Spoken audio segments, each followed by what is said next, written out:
Tenga la bondad de buscar en el Nuevo Testamento de su Biblia el libro de Hebreos, capítulo 11, verso 7.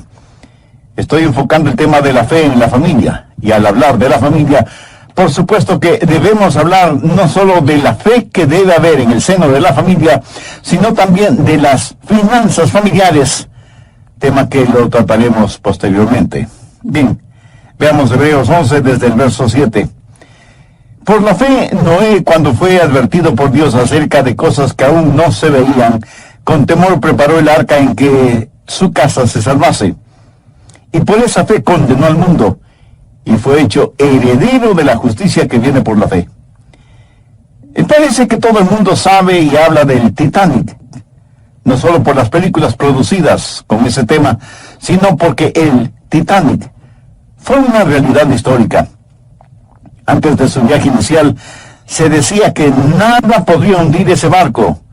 Y en su primer viaje, eso mismo es lo que sucedió, se hundió. En su tiempo fue un verdadero y monstruoso palacio flotante. Incomparable en lujo y esplendor, tenía enormes salones de baile, canchas de tenis, baños, saunas, salones de belleza, muebles exquisitos, vajillas finísimas. Toda una fantasía hecha realidad. El Titanic se ha convertido a través del tiempo en una lección objetiva usada por gente religiosa y secular, y seguirá haciéndolo hasta cuando Jesucristo regrese. Al estudiar este asunto del Titanic, hay algunas cosas que llaman poderosamente la atención. Por ejemplo, la confianza de aquellos que la denominaron como la nave más segura del mundo. De hecho, se hacía énfasis en que el Titanic estaba construido de tal manera que prácticamente era imposible que se hundiera. Y creo que eso fue lo que atrajo a los pasajeros, el saber que, de acuerdo a la propaganda, el Titanic era el único y el más grande navío del mundo que no podía hundirse. Y claro, sobraron los pasajeros para el primer viaje del Titanic. Es más, se dice que cientos de pasajeros quedaron en lista de espera para el siguiente viaje. Estoy seguro que después de la tragedia del Titanic, durante su viaje inaugural, esos pasajeros que quedaron en lista de espera habrán estado muy agradecidos de no haber podido viajar. Bruce Ismay fue el presidente de la empresa Estrella Blanca, propietaria del Titanic, y en declaraciones a la prensa manifestó lo siguiente: es imposible el imaginarse alguna circunstancia que podría causar que el Titanic se hunda. La moderna tecnología utilizada en la construcción de este barco ha previsto todas y cada una de las posibilidades que ocasionarían que cualquier otra nave se hunda. Y luego, con verdadera arrogancia, declaró: ni Dios mismo podría hundir este barco. Y con esta confianza extrema, el Titanic inició su primer viaje. Pero no solo había esta confianza, sino, y hasta cierto punto, un espíritu de placidez, de descuido, de orgullo en la tecnología y de arrogancia en lo que el hombre había logrado al construir esa verdadera nave gigante de los mares. Después de la tragedia, una de las personas que se salvó declaró: estábamos en una verdadera diversión. Las risas y el jolgorio eran las cosas más importantes de esa noche. El tiempo era excelente. La comodidad y el lujo a bordo eran exactamente lo que se nos había prometido. Y por eso nos parecía que los días pasaban demasiada prisa. Yo pensaba que podría vivir así toda mi vida. Miles de personas navegando en lo que aparentemente era un barco que jamás podía hundirse. Todos gozando de un tiempo maravilloso, y los encargados del cuidado y atención a los pasajeros repetían constantemente por las noches: todo está bien. Y las lámparas alumbran brillantemente. Sin embargo, muy pronto esas lámparas dejaron de brillar en el Titanic. La noche del 14 de abril de 1912, lo único que se deslizaba rápidamente sobre ese sector de la superficie del Océano Atlántico era ese majestuoso transatlántico. Las estrellas eran como lámparas encendidas en el terciopelo negro de la noche. Y en el interior del Titanic, los pasajeros se divertían, bailaban, comían, jugaban, y algunos, estoy seguro, habrán estado durmiendo. Y de pronto lo inaudito, lo inimaginable, lo imposible, la tragedia, el costado del Titanic chocó contra un témpano de hielo cuya presencia no fue advertida ni notada por nadie. El barco había estado navegando a la regulada velocidad de 22 nudos por hora, o sea, más o menos unos 40 kilómetros por hora. Y a las 11:40 de la noche, el témpano de hielo abrió una profunda brecha de casi 100 metros en el costado metálico del Titanic. Y paulatinamente fue inundando las cámaras a prueba de vibraciones, las mismas que se llenaron una tras otra, y el Titanic se fue hundiendo lenta, pero inexorablemente. Lo extraño es que ninguna alarma sonó, pero la noticia gradualmente se fue esparciendo. Sin embargo, muy pocos a bordo parecían preocupados, aún sabiendo que habían chocado contra un gigantesco témpano de hielo, y aquellos que mostraron alguna preocupación se conformaron en la seguridad de que todo estaba bajo control, y que por eso no habían hecho sonar la alarma. A muchos incluso se les dijo que a pesar de la realidad del choque con el témpano de hielo, no había ningún peligro. Y la gente continuó divirtiéndose, bailando, comiendo, jugando, etc. Sin embargo, ya para las 2:45 de la mañana, una bengala fue disparada al aire. La primera de 8 que fueron lanzadas como llamadas inútiles de auxilio. Finalmente se dieron cuenta que el barco tenía que ser abandonado. Primero las mujeres y los niños debían abandonar ese palacio que se hundía. A la 1:30 de la mañana, el crucero de ensueño se había convertido en la más horrible pesadilla, y para muchos fue demasiado tarde. Había 2,000 personas a bordo del Titanic, pero en los botes salvavidas solo había espacio para 1,000. En ese momento todos se olvidaron de las reglas, de los principios elementales de cortesía, de caballerosidad, etc. Los hombres no tuvieron reparos en empujar fuera del camino y hasta pisar sobre mujeres y niños para tratar de lograr un espacio en los botes salvavidas. Muchos hombres se disfrazaron de mujeres para tratar de salvarse. Y muchos de quienes ya estaban en los botes salvavidas vieron a sus seres amados quedarse en el barco que se hundía, o en su desesperación saltar sin chalecos salvavidas hacia las negras aguas del océano. Muchos vieron a sus cónyuges, a hijos, a hijas, a sus novios o novias, a sus abuelitos o a sus nietos, pasar a la eternidad en medio de la desesperación y de la angustia.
Y quienes ya estaban en los botes salvavidas solo escuchaban las voces de aquellos que estaban tratando de sobrevivir, nadando en las heladas aguas del mar, clamando por auxilio.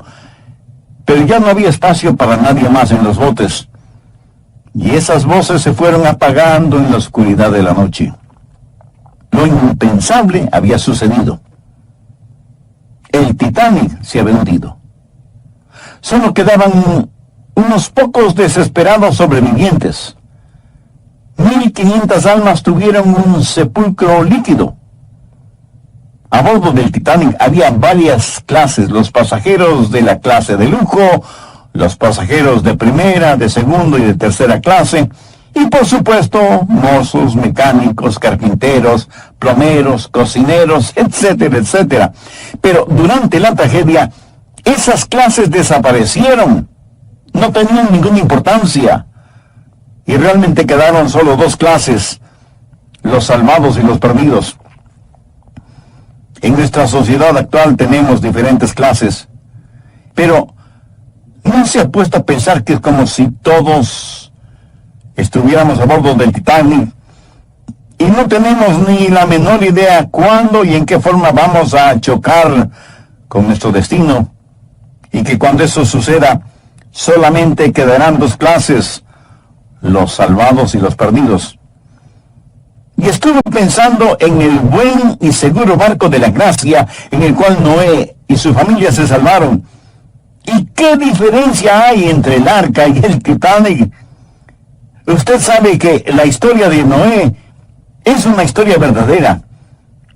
Y nosotros debemos poner a nuestra familia en el arca de seguridad, que es la única forma garantizada de salvarla.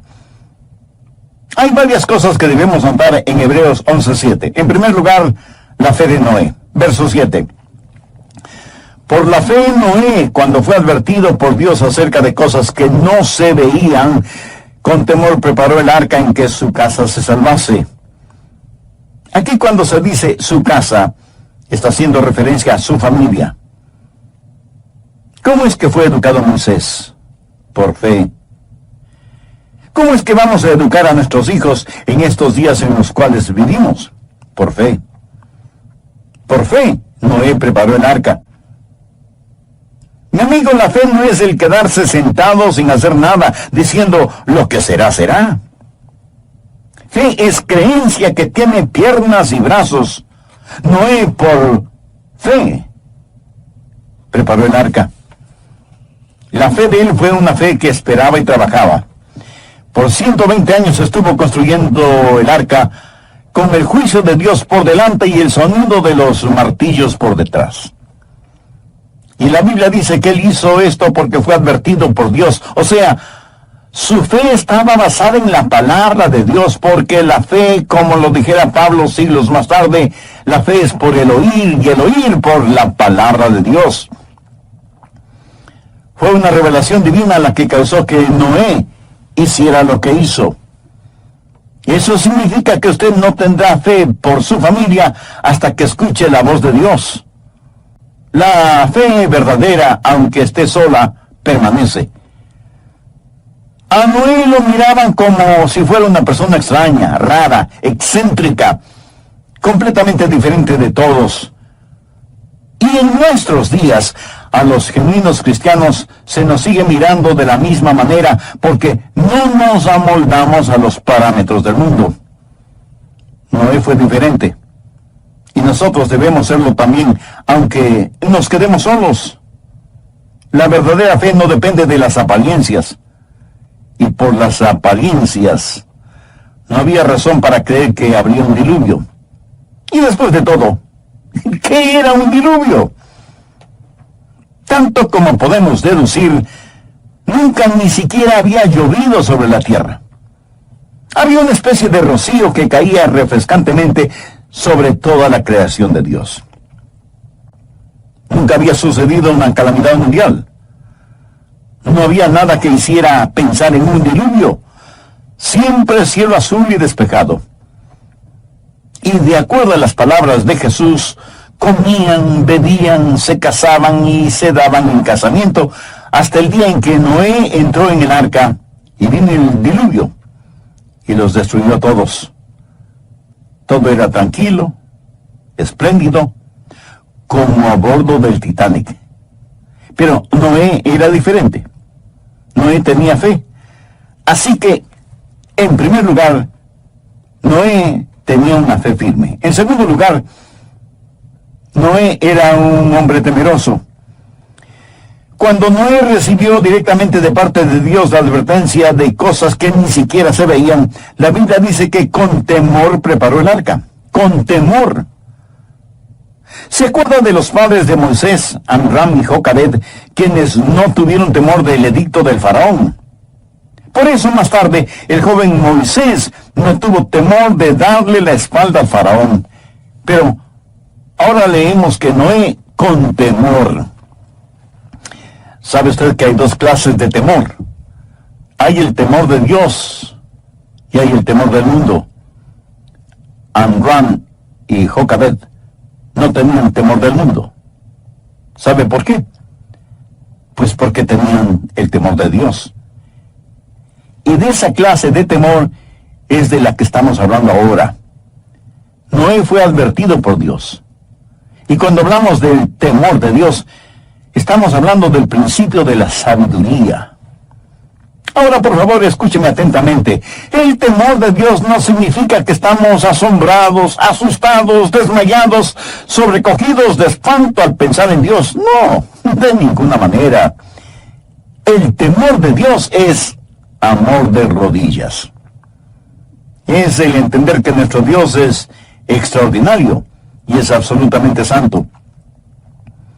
A veces escucha personas decir que no creen en ninguna religión basada en el miedo. Yo no estoy de acuerdo con quienes así piensan. Y creo que esas personas no son honestas al decir tal cosa. ¿Sabe por qué? Porque aunque no lo admitamos, nuestra vida cotidiana está basada en el temor. Tenemos morir de hambre, por eso comemos. Tenemos resfríos y catarros, por eso nos arropamos bien y tomamos medicinas, aunque sean caseras. Tememos que los ladrones vengan a robar en nuestra casa, por eso aseguramos puertas y ventanas, y ponemos más de una cerradura y cerramientos y alarmas, y tenemos perros y seguridad privada en el vecindario, etcétera, etcétera, etcétera. Cada día, aún sin proponernos, ejercitamos nuestros sentidos de supervivencia. Pero ¿sabe cuál es el mayor peligro que el hombre enfrentará? Es la ira de Dios contra nuestro pecado e incredulidad. Por lo tanto, cualquier hombre es realmente sabio cuando, movido por el temor, busca el estar bien con Dios. En Mateo 10:28 encontramos las siguientes palabras de Jesús: y no temáis a los que matan el cuerpo, mas el alma no puede matar. Temed más bien a aquel que puede destruir el alma y el cuerpo en el infierno. En otras palabras, no tema a la gente del mundo, tema a Dios Todopoderoso. El supremo peligro será el estar frente a Dios sin haber sido perdonado. Y francamente, yo prefiero que, aunque sea por temor, la gente busque a Dios, a que por no tener temor, terminen sus vidas en el infierno. Hay algo sobre lo cual recibimos advertencias. Noé, con temor y todo, cumplió con lo que se le había ordenado. Hace años leí de unos marineros que le preguntaron a su capellán: ¿cree usted en el infierno? Y el capellán contestó: por supuesto que creo en el infierno. ¿Por qué lo preguntan? Y los marineros le dijeron: porque si hay infierno y usted no cree en él, no lo queremos como capellán. Y si es que no hay infierno, no necesitamos ningún capellán. Amigo, Jesús no es un capellán. Jesús, siendo quien es, el Hijo de Dios, el Rey de Reyes y el Señor de Señores, es el único que puede perdonarnos de nuestras faltas, de nuestros pecados y salvarnos de la ira venidera. Como padres, ¿cómo podemos enfrentar la propaganda de beber responsablemente? ¿Qué podemos hacer al respecto? Primero, no tener absolutamente ningún licor en el hogar. Segundo, cuando sus hijos salen por la noche, levántese a recibirlos cuando regresen. Abráceles y de paso podrá percibir su aliento. Mi amigo, es mejor perder unas horas de sueño que perder a sus hijos. Tercero, de vez en cuando lleve a sus hijos a la sala de emergencia de algún hospital especialmente viernes y sábados, para que vean a las víctimas de accidentes relacionados con los licores, para que escuchen lo que dicen doctores y enfermeras sobre cada caso. Cuarto, cada ciudad del mundo tiene calles en donde uno puede ver a borrachos durmiendo en las aceras, muchas veces sobre su propio vómito. Lleve a sus hijos para que vean las consecuencias de lo que comenzó con la frase "voy a beber responsablemente". Deje que sus hijos vean más allá de la realidad virtual, de la atractiva propaganda en radio y televisión. Deje que vean la realidad actual. Proverbios 21:11 dice: cuando el escarnecedor es castigado, el simple se hace sabio. Aquí la palabra simple significa inocente, crédulo, que no tiene ningún discernimiento y que cree todo lo que ve en forma de propaganda, y no solo eso, sino que lo promociona. Vivimos en una sociedad hedonística en donde Satanás usa el entretenimiento para que terminemos aceptando aún lo inaceptable. Por ejemplo, las comedias en horario especial en la televisión. Cuando por medio de ellas se nos enseña a reírnos del pecado, nunca lo consideraremos en serio como pecado. 88% de las comedias tienen situaciones sexuales que no dejan nada a la imaginación. Su contenido es totalmente inmoral, ofensivo por su lenguaje y degradante por su mensaje, y sin embargo, miles y miles de padres, aun creyentes, usan la televisión como niñera. ¿No es eso una manera de aprobar toda la inmoralidad que en la iglesia condenamos? El conflicto es espiritual. Detrás de la industria licorera, detrás del mundo del entretenimiento, detrás del sistema educativo humanista y evolucionista, hay una mente maestra. Y la única respuesta para un conflicto espiritual es la fe. Amram y Jocabed no tuvieron temor del decreto del faraón porque, por fe, vieron al Rey de Reyes. Cuarto, la fe ve cada desafío como algo que puede solucionarse. Ellos tuvieron un problema y lo solucionaron. No se intimidaron por el decreto del rey, ni por ese siniestro ministro del miedo que es Satanás. Y al no tener miedo, ellos hicieron algo. Rechazaron el ceder al espíritu de temor con que Satanás trata de seducir.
Y destruir a nuestros hijos.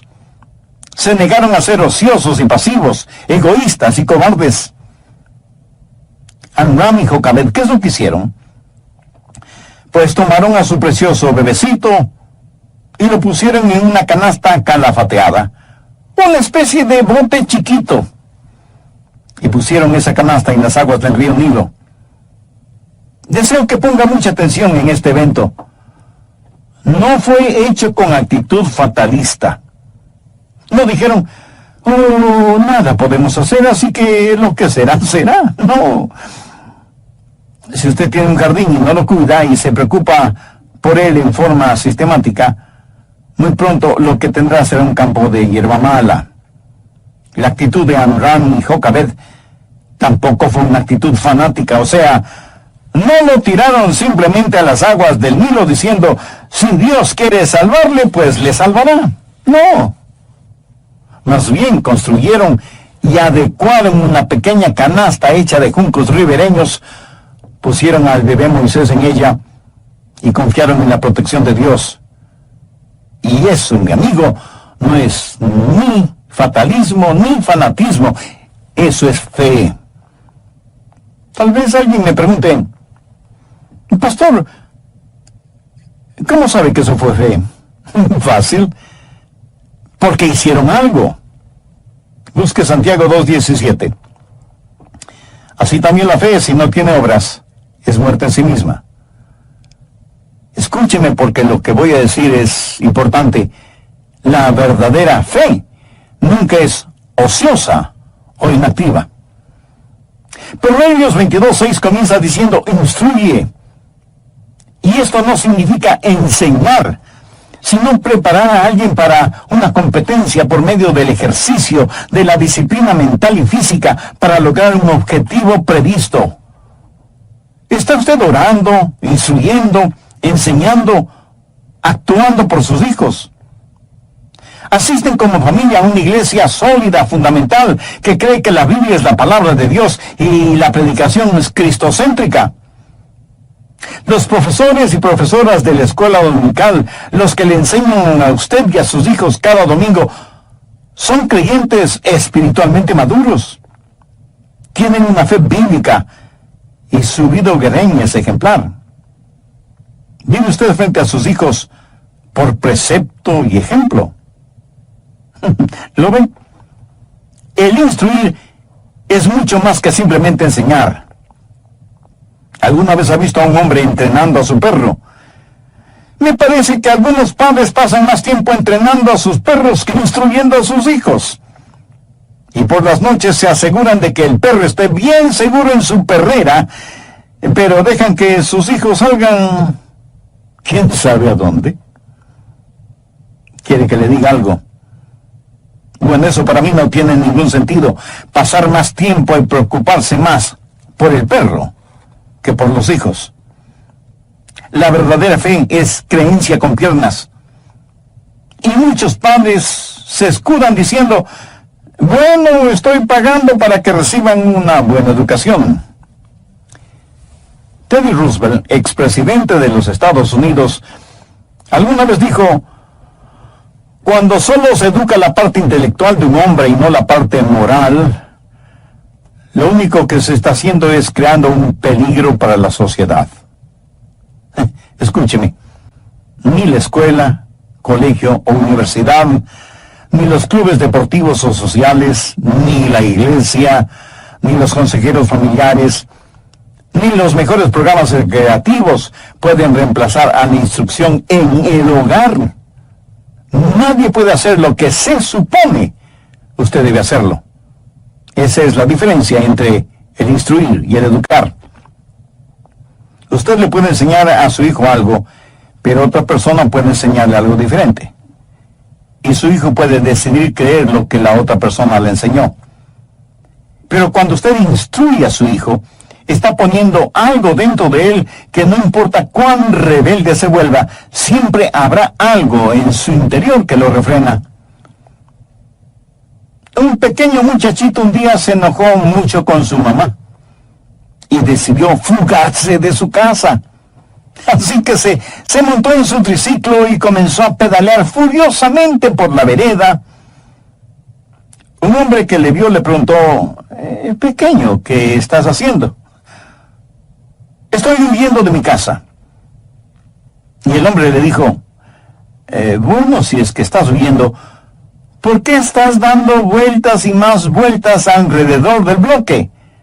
Y el niño le contestó, porque mi mamá me tiene prohibido cruzar la calle. Eso, mi amigo, se llama instrucción, entrenamiento. ¿Sabe que Jocabed tuvo el enorme gozo y privilegio de instruir a su hijito Moisés? ¿Cómo fue posible eso? Creo que todos conocemos muy bien esa historia. Ahí está el bebé Moisés, navegando plácidamente en su improvisado botecito. La hija del faraón baja al río a bañarse y surge una pregunta. ¿Por qué la hija del faraón baja al río a bañarse? Eso es ridículo.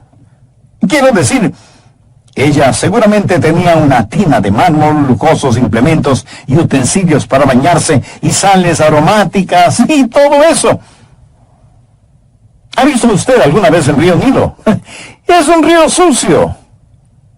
¿Por qué a ella se le antojó ese día bañarse en el río? Bueno, yo no lo sé. Más bien dicho, esa fue la providencia de Dios. Y cuando ella estuvo en el río, oyó el llanto de un bebé. Seguramente un ángel bajó y pellizcó al bebé Moisés para que llorara en ese preciso momento. No lo sé, tal vez sea así, pero no estoy seguro. Lo cierto es que la princesa egipcia, tal vez movida por un innato sentimiento maternal, tomó al bebé en sus brazos, mientras que Miriam, la hermana de Moisés, que estaba escondida entre la vegetación del río, miraba todo lo que sucedía. Y con astucia solo explicable por la intervención de Dios, Miriam se acercó a la princesa para informarle que ella conocía a una mujer que estaría complacida de cuidar a ese bebé. Por supuesto, estaba pensando en Jocabed, la madre de Moisés. Cuando uno lee esta historia, es imposible dejar de ver la providencia de Dios. Jocabed tuvo el privilegio de criar, alimentar, instruir y enseñar a su hijito, y todos esos gastos salían.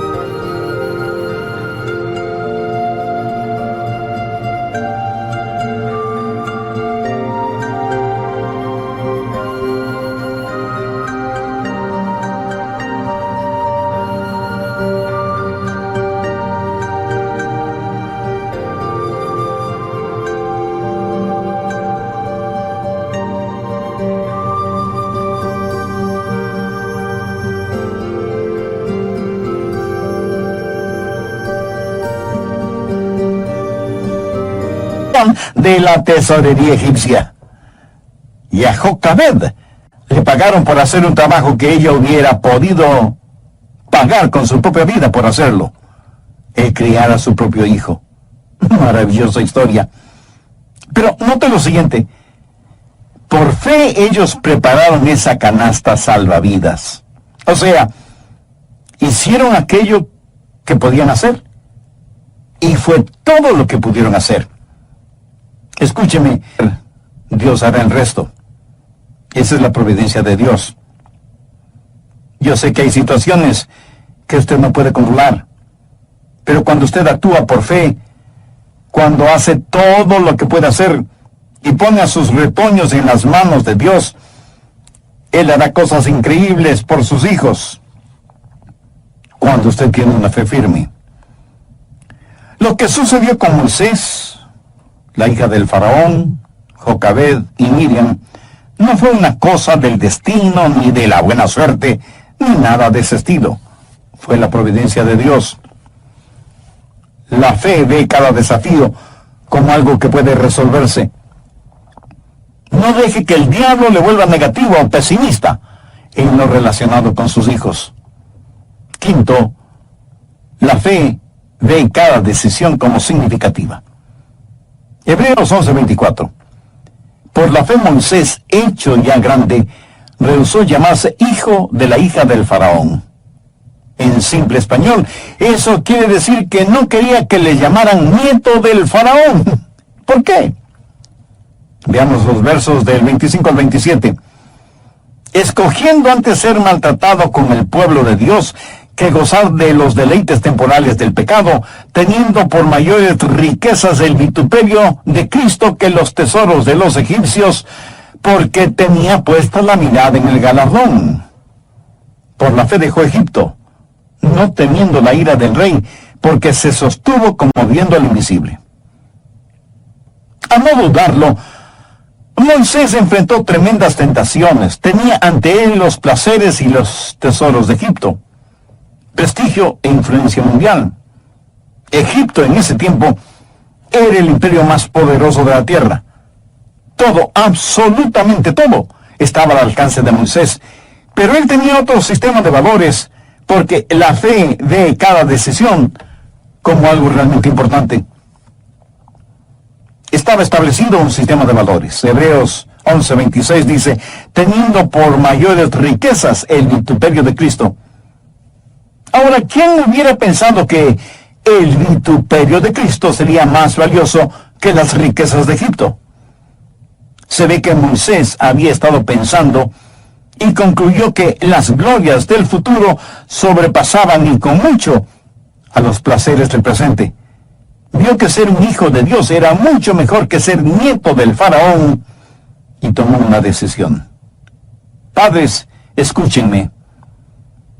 Es una necedad el esperar que sus hijos tomen las decisiones correctas si no ven en ustedes valores apropiados. ¿Quién cree usted que puso esa manera de pensar en la mente y corazón de Moisés? Pues sus padres, Amrad y Jocabed. Cuando la valía fue establecida, entonces la virtud fue escogida. Mire lo que dice el verso 25. Escogiendo ser maltratado con el pueblo de Dios, que gozar de los deleites temporales del pecado. La fe ve cada decisión como importante. Como padres, ¿cuál es nuestro trabajo? Enseñar a nuestros hijos a tomar decisiones, a escoger, y todos debemos hacerlo. Usted, yo, todos nosotros siempre tenemos que tomar decisiones, tenemos que escoger, y si escojo no tomar una decisión, ya he hecho una decisión. Ahora escúcheme, todos debemos escoger, pero lo que no podemos escoger son las consecuencias de nuestras decisiones. Cuando usted escoge, o sus hijos toman una decisión, entonces lo que escogieron les escoge a ustedes. Si Moisés no hubiera tomado una decisión, se hubiera quedado donde estuvo. Escogió. Y la fe dice que cada decisión es importante.